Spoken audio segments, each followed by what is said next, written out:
এই মজাদার egg vegetable রোলটা কিভাবে খুব সহজে আমরা বাসায় বানিয়ে নিতে পারবো সেই রেসিপিটা আমি আজকে দেখাবো। আসসালামু আলাইকুম, welcome to my channel cook with Sultana Razia. এই এগ ভেজিটেবল রোলটা বানানোর জন্য এখানে আমি দুটো আলু কুচি করে কেটে ধুয়ে পরিষ্কার করে নিয়েছি। দিয়ে দেব হাফ কাপ পেঁয়াজ কুচি, ধনিয়া পাতা কুচি, দিয়ে দিব 3-4টা কাঁচামরিচ কুচি, দিয়ে দেব একটা টমেটো কুচি, হাফ চা চামচ লবণ, হাফ চা চামচ হলুদের গুঁড়া, ধনিয়ার গুঁড়া, মরিচের গুঁড়া আর জিরার গুঁড়া। মশলাগুলো দেওয়ার পরে আমি একটা চামচ দিয়ে এই সবগুলো উপকরণ সুন্দরভাবে মিশিয়ে নিব। যখন এভাবে মেশানো হয়ে যাবে তখন আমি একটা ডিম ফাটিয়ে দিয়ে দিব। আর ডিমটা ফাটিয়ে সুন্দরভাবে এই সবজির সাথে মিশিয়ে আমি সাইডে রেখে দিব।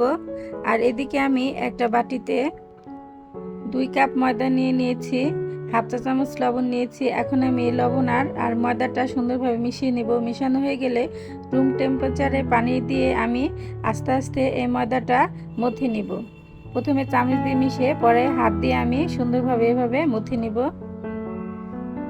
মথে নেওয়া হয়ে গেলে আমি ডোটা 3 ভাগে ভাগ করে নিয়েছি। এভাবে 3টা লিচি বানিয়ে নিয়েছি। এখন আমি একটা লিচি নিয়ে এভাবে একটা রুটি বানানোর পিঁড়িতে রুটি বানিয়ে নিব। একটু বড় করে রুটি বানাতে হবে। প্রথমে আমি এভাবে ডোটার গায়ে ময়দা মাখিয়ে নিব, তারপরে বেলুন দিয়ে রুটিটা বানিয়ে নিব। রুটিটা একটু বড় করে বানাতে হবে। এভাবে আমি বড় করে রুটিটা বানিয়ে নিয়েছি। আর যে ডিম আর সবজির পুরটা বানিয়ে রেখেছিলাম সেই ডিম আর সবজির পুরটা আমি এই রুটির উপরে দিয়ে দিব। পরিমাণে একটু বেশি দিতে হবে। দিয়ে এভাবে চামচ দিয়ে ছড়িয়ে পুরো রুটিটার উপরে দিয়ে দিতে হবে। যখন এভাবে আমার রুটি দেওয়া হয়ে যাবে তখন আমি এভাবে এক সাইড থেকে মুড়িয়ে নিব।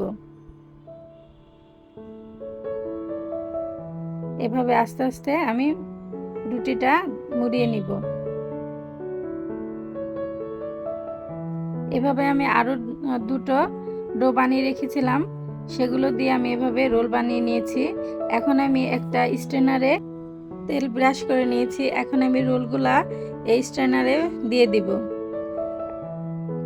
এভাবে রোল বানালে আপনাদের আর আলাদা করে শীট বানাতে হবে না, একবারে আপনারা এই রোলটা বানিয়ে নিতে পারবেন। এদিকে আমি চুলায় হাঁড়ি বসিয়ে পানি দিয়ে দিয়েছিলাম। পানিটা যখন বলক এসেছে তখন আমি স্ট্যান্ডারটা হাঁড়ির উপরে বসিয়ে দিয়ে ঢাকনা দিয়ে ঢেকে 10 মিনিটের মতো রান্না করেছি।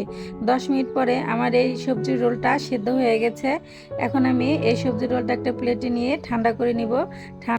ঠান্ডা হয়ে গেলে আমি একটা ছুরি দিয়ে এভাবে কেটে নিব।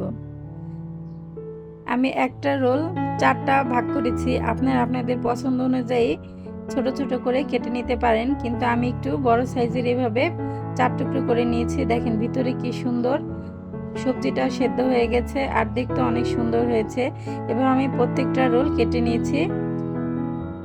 এখন আমি এদিকে চুলায় তেল বসিয়ে দিয়েছিলাম। তেলটা যখন মিডিয়ামভাবে গরম হয়েছে তখন আমি এই রোলের টুকরাগুলা এই তেলের মধ্যে দিয়ে দিয়েছি। দিয়ে মিডিয়াম আছে আমি একটু সময় নিয়ে ভেজে নিয়েছি। এক সাইড হওয়ার পরে আমি উল্টিয়ে দিয়েছি আরেক সাইডটা হওয়ার জন্য। এভাবে আপনারা বিকেলের নাস্তায় বা বাচ্চাদের টিফিনে এই এগ ভেজিটেবল রোলটা বানিয়ে দিতে পারেন। আমার এগ ভেজিটেবলটা ভাজা হয়ে গেছে। এখন আমি একটা প্লেটে সার্ভ করে নিব। দেখতেও যেমন সুন্দর, খেতেও অনেক মজাদার হয়েছিল। আমার বাসায় সবাই খেয়ে অনেক প্রশংসা করেছিল। আর আমার এই সহজ রেসিপিটা যদি আপনাদের ভালো লেগে থাকে আমার ফেসবুক পেজটাকে ফলো করে দেবেন আর আমার ইউটিউব চ্যানেলটাকে সাবস্ক্রাইব করে দেবেন, লাইক কমেন্ট করে পাশে থাকবেন। আসসালামু আলাইকুম।